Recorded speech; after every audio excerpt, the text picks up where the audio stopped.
MCQs number 81. The best technique of teaching at primary stage is।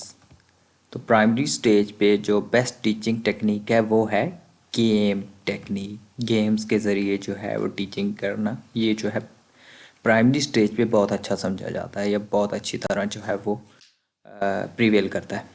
Student having scientific attitude thinks rationally. जिस student के पास scientific knowledge होता है, scientific background आता है, वो thinks rationally मतलब अक्लमंदी के साथ सोचना या जो है पॉजिटिव थिंकिंग या उसको अच्छे तरीके से कंसीडर करना चीज़ों को। MCQs number 83 है when a teacher enters his class on the first day at the theme of discussion should be। तो फर्स्ट डे जब टीचर क्लास में एंटर होता है को उसका जो डिस्कशन का थीम है वो क्या होना चाहिए, वो इंट्रोडक्शन होना चाहिए। फर्स्ट डे पे क्या होना चाहिए, introduction. MCQ number 84 dash is a teacher center model that focuses on students activities being guided by the teacher।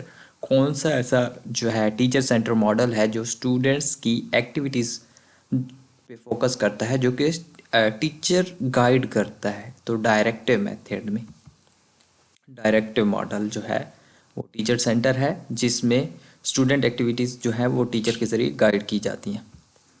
MCQ number 85 any method of teaching which involves two or more students can be termed as। जिसमें दो या दो से ज़्यादा students involve हों, ऐसा teaching का method क्या होता है, ग्रुप वर्क कहते हैं इसको, group work. The technique in which the students act out roles from stories or historical events is termed as। तो इसको ड्रामा, सिमुलेशन, प्ले, इन तीनों में जो है ना वो स्टूडेंट जो है रोल्स प्ले करते हैं या उसके ज़रिए से फिर लर्निंग होती है। तो ये सारी चीज़ें इसमें आती हैं। MCQ number 87 है one way to maximize teaching time, shorten delays due to transitions and focus on students behavior is used to establish dash in the classroom। तो ये क्या इस्टेब्लिश करता है, क्लास में रूटीन्स इस्टेब्लिश करता है कि एक तरीका कार जिसके ज़रिए जो है वो मैक्सिमाइज़ किया जाए टीचिंग को। MCQ number 88 है dash is a pair activity in which students have exactly 30 seconds to share all they know. तो मतलब जिसमें उनके पास 30 सेकेंड्स होते हैं कि वो सारी चीज़ें शेयर कर सकें जो वो जानते हैं, तो इसको कहते हैं quick talk. The new curriculum should be introduced dash gradually. तो नया जो कुरिकुलम है वो यकदम से नहीं आ जाना चाहिए, बल्कि उसको जो है ना आहिस्ता आहिस्ता जो है वो इंट्रोड्यूस करवाना चाहिए। Curriculum revision should be dash a process. Curriculum revision जो है ये कैसा प्रोसेस होना चाहिए, तो ये कॉन्टीन्यूस प्रोसेस होना चाहिए। कुरिकुलम को जो है कॉन्टीन्यूसली रिवाइज करते रहना चाहिए ताकि उसमें जो जो चेंजेस हैं वो जो है की जा सकें वक्त के साथ। Robert Sternberg, a famous psychologist, argued that creativity requires dash different types of intelligence। Robert Sternberg के मुताबिक जो है क्रिएटिविटी के लिए कितनी तरह की इंटेलिजेंस रिक्वायर होती है, तो इसके लिए 3 तरह की इंटेलिजेंस रिक्वायर होती है according to Robert Sternberg. Evaluation of the process of curriculum development should be made. तो करिकुलम डेवलपमेंट का जो इवेल्युएशन प्रोसेस है वो किस तरह जो है होना चाहिए, वो कॉन्टीन्यूसली होना चाहिए, should be made continuously. MCQ number 93 the term heuristic means dash in decision making. Heuristic से क्या मुराद है, mental shortcuts. Heuristic means mental shortcuts. MCQs number 94 according to Socrates of Meno virtue is अनटीचेबल। विर्चु सोक्रेट कहते हैं कि जो नेकी या विर्चु है वो सिखाया नहीं जाता, बल्कि ये जो है खुद ब खुद जो है इंसान सीख जाता है।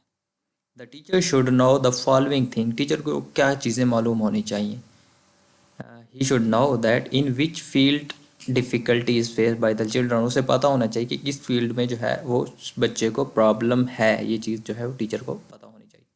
MCQ number 96 which of the following is not emphasized in a memory level of teaching। कौन सी चीज़ है जो मेमोरी लेवल ऑफ टीचिंग में जो है जिस पे फोकस नहीं किया गया, तो वो कौन सी चीज़ है, conducting test along with teaching. कि जब मेमोरी लेवल की बात होती है, मेमोरी लेवल टीचिंग में, तो उसमें ज़रूरी नहीं है कि आप जो है जो टेस्ट भी कंडक्ट कर रहे हो टीचिंग के साथ साथ। तो MCQ number 97, if one child gives answer to all the question at first in your class but disturbs the rest of the children and roams here and there in the class then what will you do. मतलब अगर एक बच्चा जिससे चीज़ें पता है वो फौरी तौर पे आंसर कर देता है क्वेश्चन का, तो लेकिन बाकी बच्चों को वो डिस्टर्ब करते हो, तो आप इस सूरत में क्या करेंगे? तो engage that child in more activities than rest of the children of the class so that he may learn new things, ताकि उस बच्चे को जो है वो आप दूसरी चीज़ों में engage करें ताकि दूसरे बच्चे डिस्टर्ब ना हो। The students learn most from those teachers who are gentle, बच्चे उन टीचर से ज़्यादा लर्न करते हैं जो जेंटल होते हैं नेचर में। Number 99, the psychological environment of the class is mainly the duty of class teacher. Psychological environment को जो बिल्ड करना, जो मेंटेन करना है, वो किसकी ड्यूटी है? क्लास टीचर की। Number 100, in evaluation approach of lesson planning क्या क्या चीज़ें होनी चाहिए एवेल्यूएशन अप्रोच में?